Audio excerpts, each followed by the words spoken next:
Hi guys! Magandang gabi. Welcome back po dito sa Gandara SRU channel for Showbiz Update. Andito na naman nga po akong muli nagbabalik.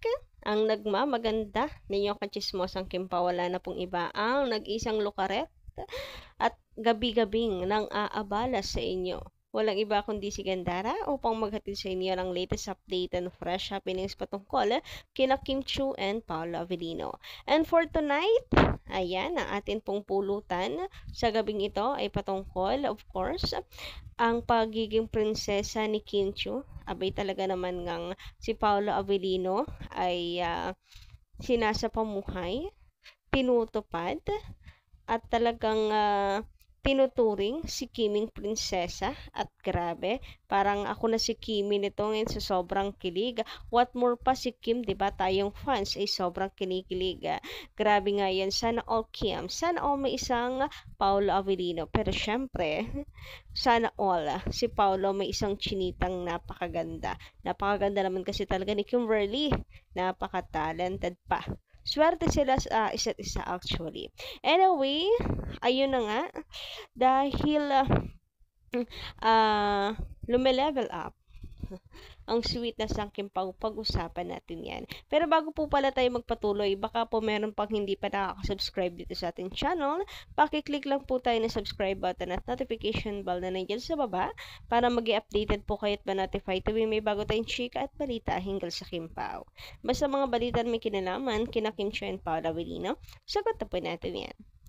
So, eto na, speaking of level up, eto, yes, grabe, wala na pong ano-ano, wala na pong pahulaan na tungkol sa Kimpaw. Dahil, abay, talagang level up ang sweetness ng Kimpaw. Alam mo yung movement ni Paolo Avellino, mas caring, mas showy, iba. Iba talaga. Unlike before, dati pa nga nakikita ko si Paolo, nahayaan niya lang si Kim maglakad. Kumbaga, ay hindi ba siya doon nagpapakita ng pagkikare kay Kim? Sabay silang maglakad, pero minsan, alam mo yung, basta magkasama lang sila. Walang care. Kumbaga ay, grabe, extra ingat talaga. Extra ang pag-iingat sa kanila pong mga galaw.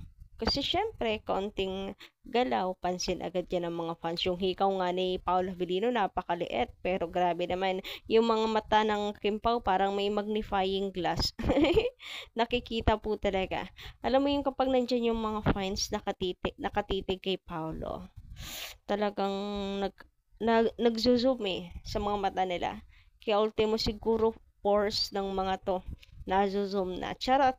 Apaka-OA, apaka-exage. Pero ayun, I mean, level up talaga. Mas showy, mas caring talaga si Paolo Avellino ngayon. Very mag-jowa coded. Hindi na lang to friendship, hindi na lang to work. And yes, ito nga pinapakita natin pictures na to, ganap to ng Kimpaw. Ayan po. Biruin nyo, daming nakisali, daming ano po, tao, pero showy ni Paolo. Kita nyo yung pangbabakod na yan ni Pau. Kita nyo yan? Nakikita nyo kung paano gumwardya si Kim, ay si Paolo kay Kim. Parang bodyguard siya ni Chinita.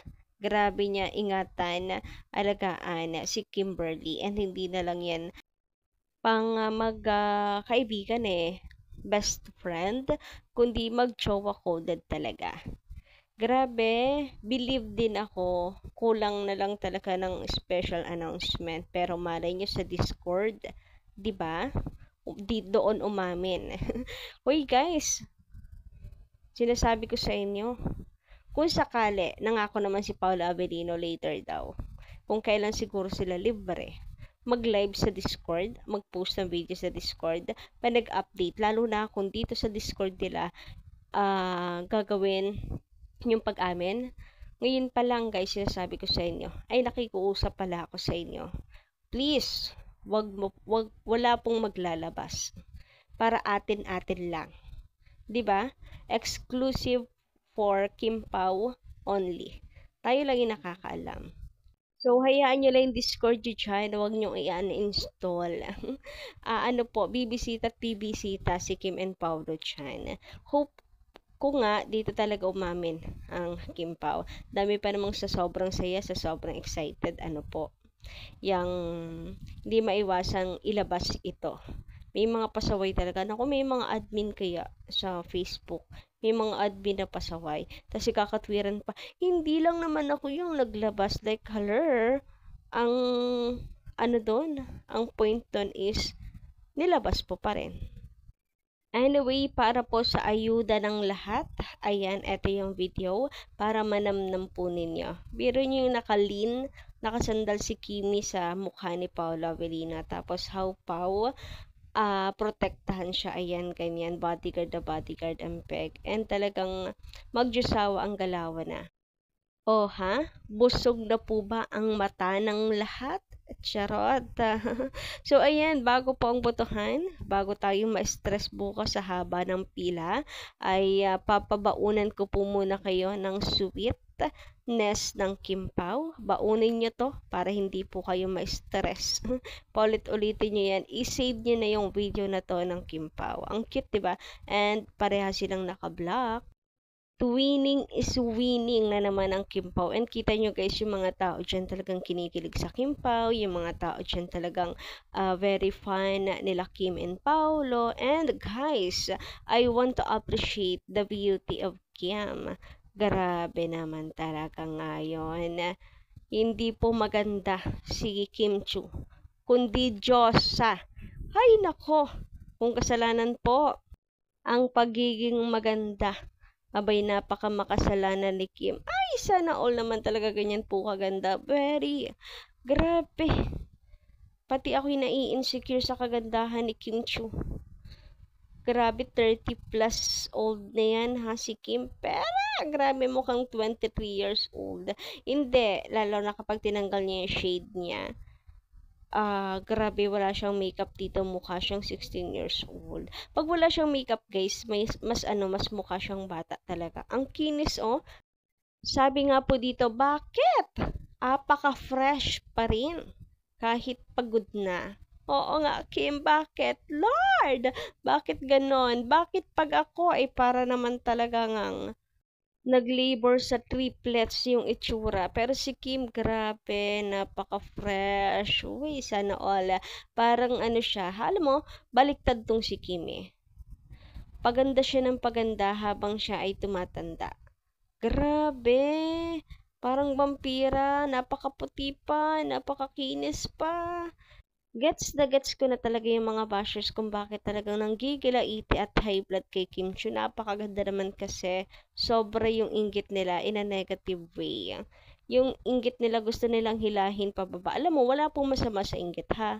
Yung inggit minsan nainggit ka kaya mas pinush mo yung sarili mo to be better person para nangarap ka, na-inspired ka. Pero yung sa bashers, kakaiba. Sa inggit nila, dahil sa inggit nila, hihilahin ka nila pababa. Ang pangit ng ganong ugali, sus ko. Ang toxic.